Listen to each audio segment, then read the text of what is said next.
Hi guys, this is my CS50 mail project. A quick note, I would like you guys to stick to the end of the video because I have implemented some cool extra features apart from the requirements of CS50. But for the sake of graders at CS50 who are absolutely amazing people and are working very hard, I'll quickly explain the required features. I'll begin with send email.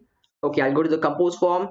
I'll write an email to Brian, hi, and send. And you can see the email is sent successfully. Email appears over here and my sent mailbox is also loaded.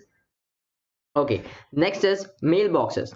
If I go on any of the mailbox, all the mails in that mailbox are loaded, archived, all the mails are loaded, and if the mail is red, it has a gray background, and if it is not red, it has a white background.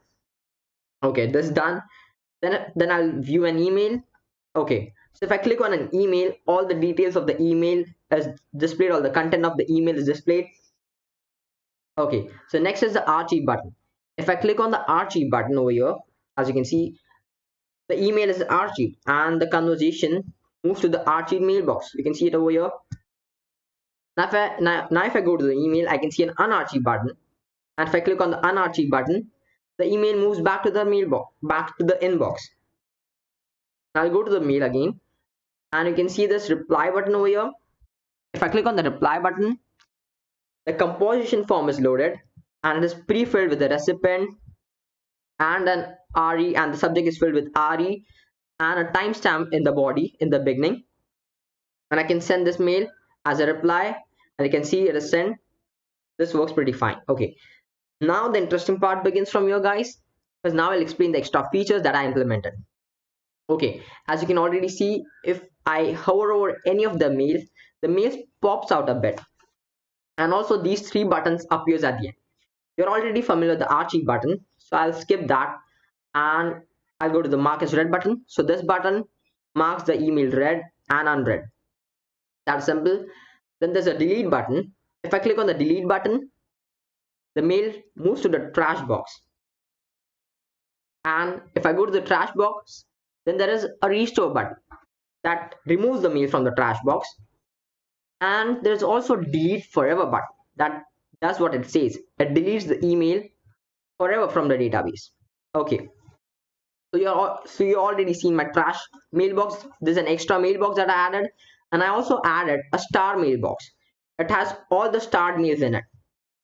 All the mails that have been starred are over here. If I click on a unstar, so it gets removed from the starred mailbox, and from here I can also star mails. Okay, this is an extra functionality that I added. Okay, now I'll open an email. Okay, so you can see this drop down over here. I've tried to copy Gmail, so they also have this. It shows some details about the email, and I also added a forward button. It loads the prefills the composition form and adds this FWD in the beginning and a forwarded message with some details about the email in the beginning, and you can also send it and forward it. It is pretty simple stuff. I'll explain. You can also search mails in my Gmail clone. If I search Hussain, so all the mails from Hussain shows up. If I search Brian, so all the mails from Brian shows up. If I search for any keyword that is present in the content of the email, that also shows up for CS50. All the mails that have CS50 keyword in them also shows up. Okay, and you can also navigate in my project using these buttons, back and forward buttons, because I've also implemented history API in my project, so you can also do that. And I like you guys to speak about plain text messages. I feel that plain text messages are pretty boring, so I also implemented CKEditor in my project that gives me this thing, a rich text editor, which enables me to edit my text and also add images and video links in my emails. That's pretty amazing. I'll show some examples. Okay, this is a full dev article straight away copied and pasted over here.